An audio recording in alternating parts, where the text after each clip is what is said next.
Hello and welcome to part 3. Let's move and shake and get into the good stuff. So here you will find points 11 to 15. If you haven't seen any of the others, do join in. If you want to see future ones, please subscribe, follow along. You know what to do. You understand how the internet works. Right.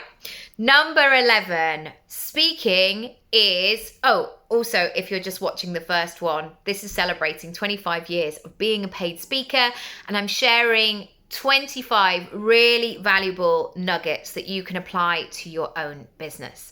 Number 11. Speaking in so many different capacities is a fantastic hourly rate. And in these times when many of us want to work flexibly, we want to work around children, we want to work hours that suit us, we want to bend and flex to our personality and our circumstances, we are all about the fantastic hourly rates. And I remember this very distinctly when I had very small children, more so with my daughter because I wasn't as established when I had my son, in any sense of the word.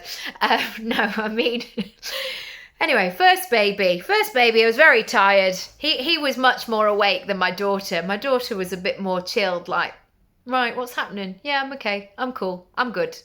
Just let's just do what we need to do. Anyway, wow, I'm just going back to those tired days. I did some amazing, profitable, brilliant talks when I was pregnant with my daughter and in the early months of having her. And it was just great, you know. Maternity leave is not necessarily an option when you're a freelancer. Also, you can make it work for you in a much better way. So for me, in terms of being able to go and get a fantastic hourly rate, something that back in the day I might have needed to work 40 hours in a week. This is the kind of money we're talking about to make the same amount of money. It became an absolute no-brainer. So the more that I saw this, the more that I thought, actually, it's a really good use of my time, speaking and sharing. And I loved it as well. You know, it's always so special. You never know what audience you're going to get. Yeah, it's always fresh every time. Even if I just do the same talk, which is actually very rare, usually it is a bespoke offering. I'm never like, oh, this is page 35 of the slide deck. I don't feel like that at all. In fact, I feel the opposite. I just love sharing and helping people, essentially, if that doesn't sound a bit too Miss World. Anyway, number 12, you can bring to the table conversations people have never thought about. I think about the number of organizations over the years when everybody has looked and felt the same. So those organizations where everybody on the board went to public school, or private school essentially, and they were all white, middle class, all went to the same golf club, etc. Or, you know, those times where somebody has needed to work flexibly because they're a parent and they're the first person in this organization to become a parent, and nobody's quite sure what to do or how this works. And the thing is, as a speaker, you get to bring these topics, these conversations to the table and be the first. And yes, sometimes that can be scary because sometimes you're saying things that are maybe for some controversial or walking outside the lines, but generally the amount of times when, and I've seen it environments where somebody's gone, thank you so much for saying that. I would never have thought about that. Oh, that's brilliant. Oh, yeah. Oh, you've sorted. Oh, yeah. We're going to do that in our business. Oh, yeah. Oh, gosh. Yeah. Oh, it must have been awful for them. And you can feel them like going through the story of it. And so you have the opportunity to be that person, to create change. Again, not to go into too much like Miss World, but sometimes people just don't know what they don't know. And you can be that person to bring it and enlighten them. Number 13, you can create transformation. Big time, my friend, big time. You will see it. You will feel it. And sometimes you will see it in the way that somebody's like furiously writing down notes. Sometimes you'll notice it because that person let something go and they do probably the biggest exhale of their life because you've said something to them and it's connected on a deep level and therefore they now know what to do. Maybe it's an excitement, it's a flutter, it's that sense of possibility.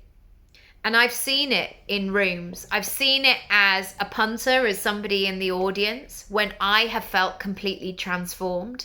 And I've also seen it when I've done it. I remember a talk that I did a while back. I'm not going to say where it was because I just want to protect what was in that room.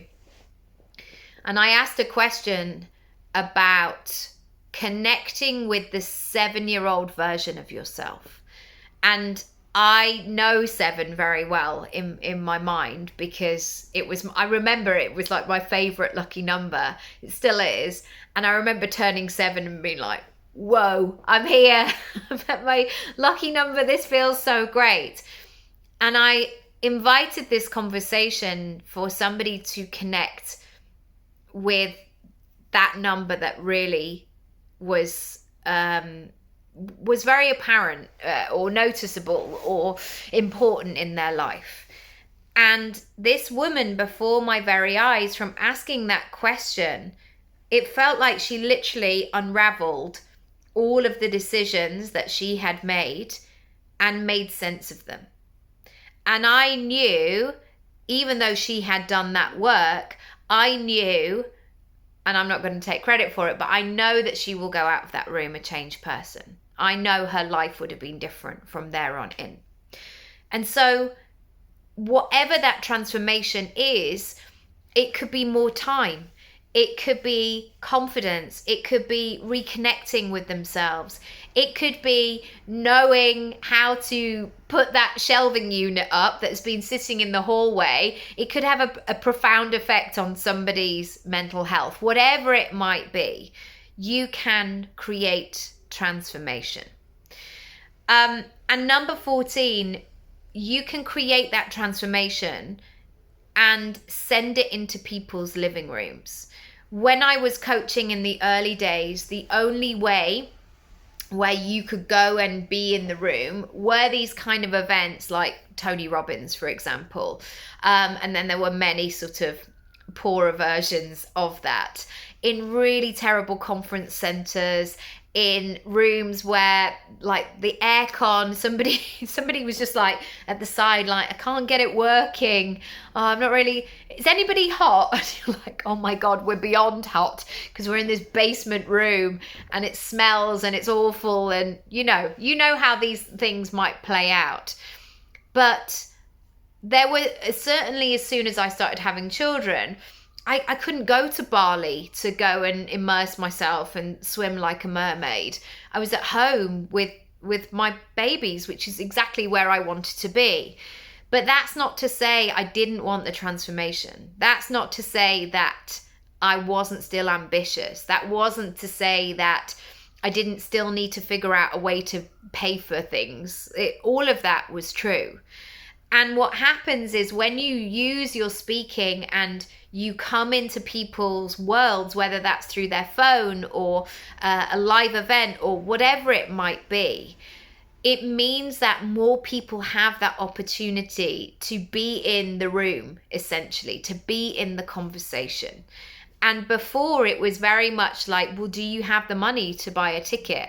Do you have a spare 500 quid that you can spend on a weekend thing? No? Okay, sorry, you don't get to do that.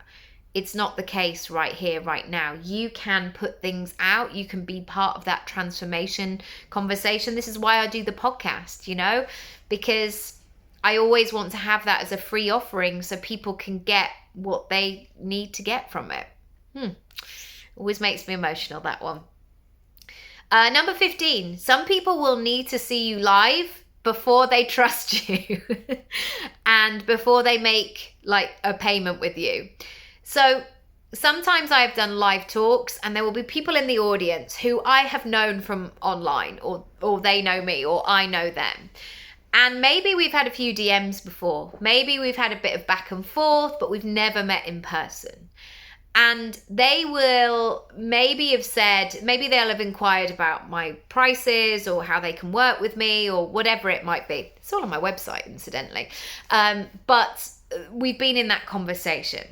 It has only been until they have seen me live in a certain situation where they can feel my energy, feel who I am, what I'm all about, that they finally got to that decision where they say to themselves, yeah, okay, I'm in. I like you. Yeah, we're going to do this. And I think so often that is the right way to be, because there are so many people online who are very, very different from the people that they meet in person. And or sometimes their ethics or their principles are very different. And so people are right to question these things and think about them in a different way. If you want to join Speak Up, there is 25% off. I know, off the online course. And also there are 2 one-to-one work with me options as well. If you have questions around it, do come into the messenger button. You know that I love to talk about that. Ask me your questions, concerns, whatever it might be, or something I haven't covered. Please let me know, and I'll see you in part 4. Bye.